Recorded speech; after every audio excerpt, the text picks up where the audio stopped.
Lots of people have asked me to share my story about how I got started in my work with nature as an occupational therapist. And so this is part of my nature OT story.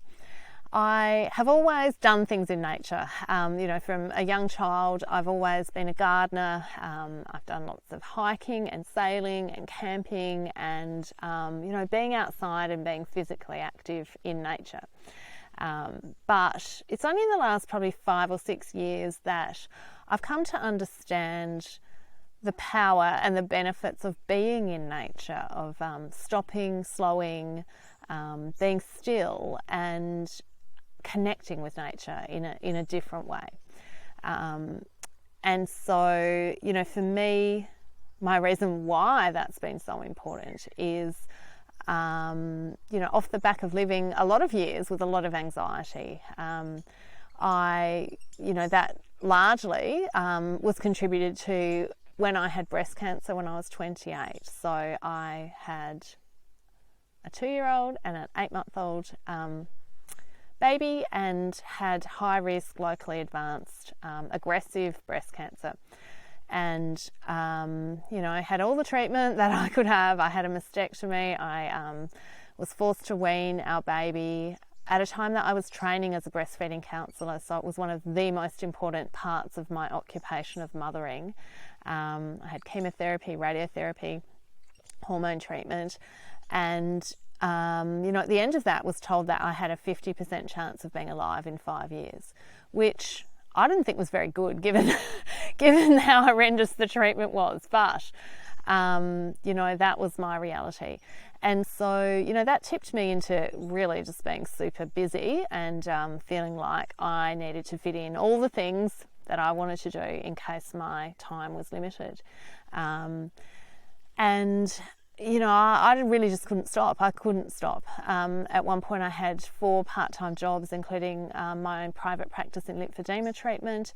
And, the people who loved me would say all the time, like, you need to relax, you need to stop, you need to slow down. And I'm like, I haven't got time.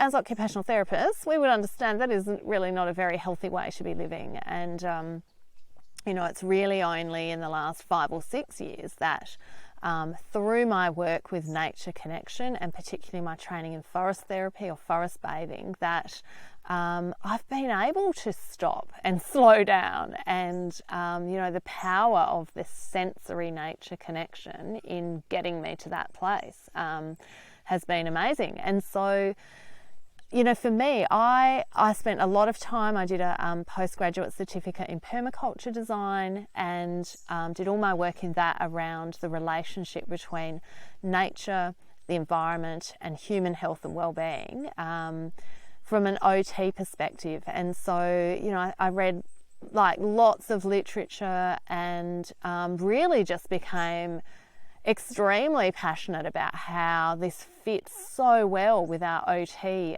understanding of what it is that helps people be well, meaningful occupation in a healthy environment, in an environment that is meaningful for people, and where nature is in that is so powerful.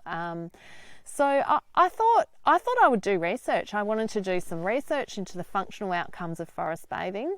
Then I, really what made a difference for me is connecting with different people and engaging in some coaching. It was a conversation with a business coach one day, when I said to him, lots of OTs are asking me how I'm working with nature. We came up with this idea, well, maybe I should help other OTs, understand the evidence, understand what's possible, explore what's possible in all areas of OT practice. And so, that's why I have my business, and that's why I do what I do, coaching other OTs to include nature, in our work in so many different ways. And that is my absolute passion, is to share this with our OT professions so that, we can connect our clients with nature and really provide a different, unique, less kind of clinical, less indoors, less plastic